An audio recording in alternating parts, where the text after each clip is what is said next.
مجھ سے کوئی شادی کرنے کے لیے تیار نہیں ہے، مجھ سے کوئی نکاح کرنے کے لیے تیار نہیں ہوتا ہے، تو اللہ کے نبی نے ارشاد فرمایا کہ میں اپنی بیٹی کا نکاح کس سے کرتا ہوں۔ محترم حضرات، نکاح یہ اسلام میں بہت ضروری ہے، اور نکاح کے ذریعے سے بہت سارے فائدے حاصل ہوتے ہیں، انسان کو خوشیاں ملتی ہیں،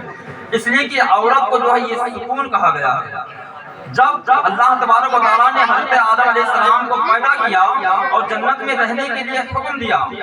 حضرت آدم علیہ السلام جنت میں رہتے تھے، لیکن آپ کو بہت اکیلا پن محسوس ہوتا تھا، آپ کو بہت اکیلا پن محسوس ہوتا تھا،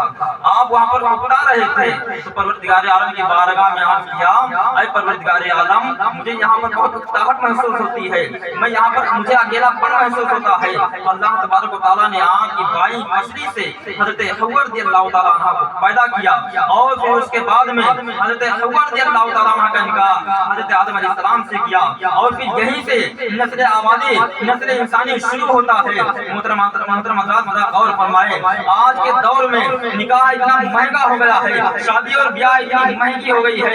اس کا کوئی حساب ہی نہیں ہے۔ اگر کوئی غریب ہوتا ہے تو اگر اس کے پاس 2-4 لڑکیاں ہیں تو وہ شادی کرنے کے لیے ایک بار سوچتا ہے کہ آخر اپنی بچی کی شادی کروں تو کیسے کروں، وہ قرضوں میں ڈوب جاتا ہے۔ عزیزان ملت اسلامیہ ذرا غور فرماؤ، نبی کریم صلی اللہ علیہ وسلم نے ارشاد فرمایا ہے تم نکاح کو سستے میں کرو، یعنی تم نکاح میں فضول خرچی سے بچو، جتنا سستا ہو سکے اتنی سستا تم نکاح کرو۔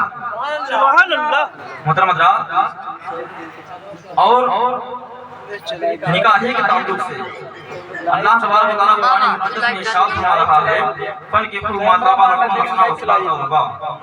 یعنی تم نکاح کرو 2-2، 3-3 اور 4-4۔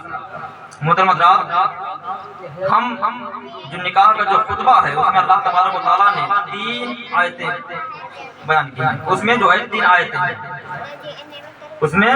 3 آیتیں ہیں۔